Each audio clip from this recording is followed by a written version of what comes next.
다만 우리보다 늦게 샀어요. 그죠? 얘네들은 오래 샀어. 근데 우리는 언제 샀어? 2년 6개월 전에 샀어. 그러니까 일단 현재까지는 얘네들보다는 11조 산 올해 1분기 올해 1월에서 3월 사이에 11조를 산 다른 세력 법인들보다는 우리가 그나마 좀 낫다. 이 정도 말씀을 드릴게요.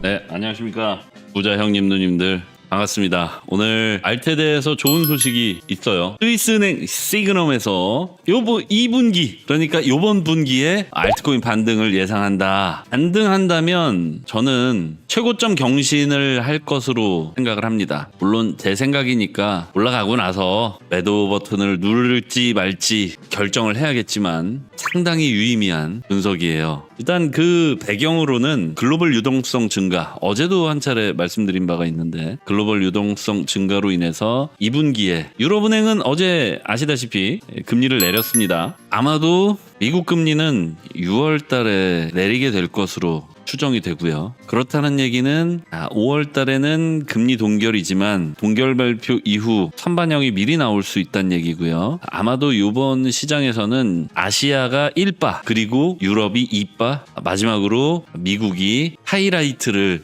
형성하게 되지 않을까, 그런데 기여하게 되지 않을까라는 조심스러운 예상이 됩니다.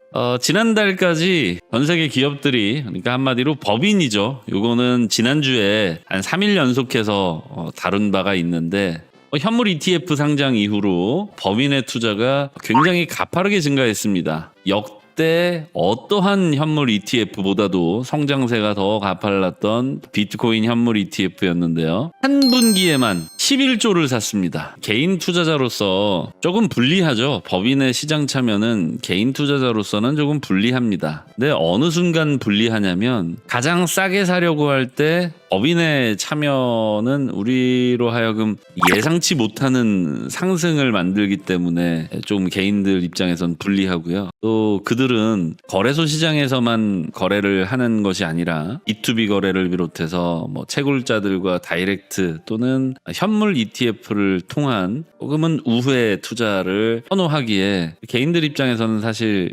법인의 시장 참여는 유리한 고지를 계속 점령하기에는 조금 불리해지는 겁니다. 그러면 개인의 투자들은 사실상 어느 정도 예측이 가능하잖아요. 사람들의 심리 상태나 이런 것들을 보여주는 공포 탐욕 지수라던가 그 밖에 과매도 과매수, RSI, 기타 여러 가지 기술 분석을 통해서 사람들의 심리 플러스 진짜로 많이 샀는지 팔았는지, 또 머니플로우를 통해서 자금의 유입이라던가 유출, 이런 것들을 우리가 미리 추세적으로 분석을 해볼 수가 있는데 법인의 투자는 굉장히 굵고 간결하죠. 쉽게 얘기해서 개인들의 투자는 이렇게 완만한 어떤 추세를 그려낸다면 법인들의 투자는 상당히 무게감이 있기 때문에 이렇게 계단식으로 뚝뚝뚝뚝 끊어집니다. 자금 규모가 개인들과 다르잖아요. 그래서 같은 그림을 그려내더라도 급등이 언제 나올지 또는 급락이 언제 나올지 이런 것들을 예상하기에 개인은 상당히 불리한 위치에 섭니다. 뿐만 아니라 해당 법인이 아닌 다른 법인들도 마찬가지로 불리한 건 똑같죠. 그런데 법인들은요, 우리는 CPU가 하나잖아. 그죠? 우리 이 두뇌는 하나잖아요.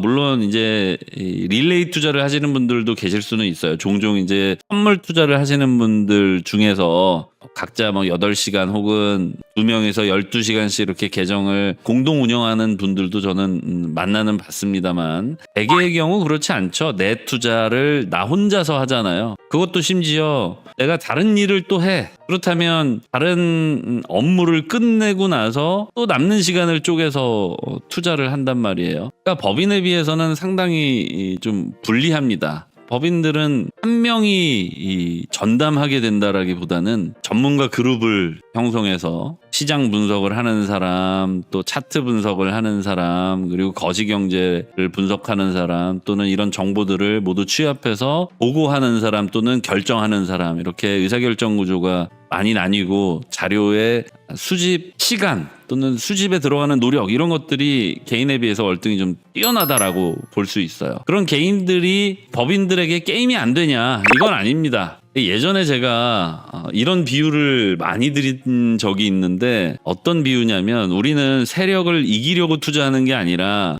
세력 형님 누님들이 그냥 덤프 트럭 몰고 쫙 가실 때 우리는 그 짐칸에 살짝 얹혀가지고 우리 세력 형님 누님들 방해되지 않게 우리만의 몫을 취하면 된다.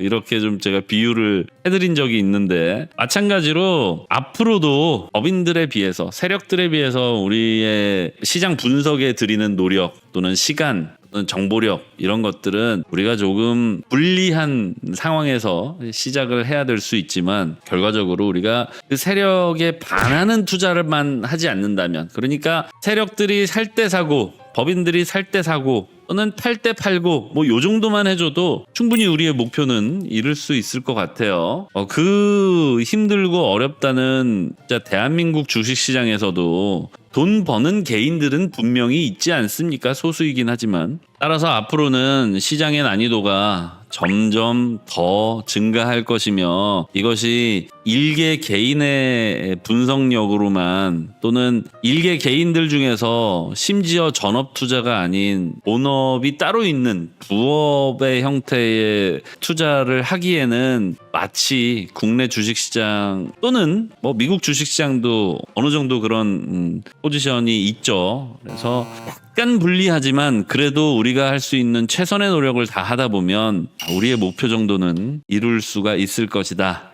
이렇게 긍정적으로 말씀드려봤지만 진짜 냉정하게 말씀드리면 이제는 어지간한 개인들은 살아남기 힘든 시장이 곧 올 것이다. 이런 생각이 좀 듭니다. 그게 변동성의 차이일지 분석력의 차이일지 이거는 우리가 아직 맞이하지 않은 미래이기 때문에 좀 더 지켜봐야 할 것 같고요. 다만 우리보다 늦게 샀어요. 그죠? 얘네들은 오래 샀어. 근데 우리는 언제 샀어? 2년 6개월 전에 샀어. 그러니까 일단 현재까지는 얘네들보다는 11조 산 올해 1분기 올해 1월에서 3월 사이에 11조를 산 다른 세력 법인들보다는 우리가 그나마 좀 낫다. 이 정도 말씀을 드릴게요.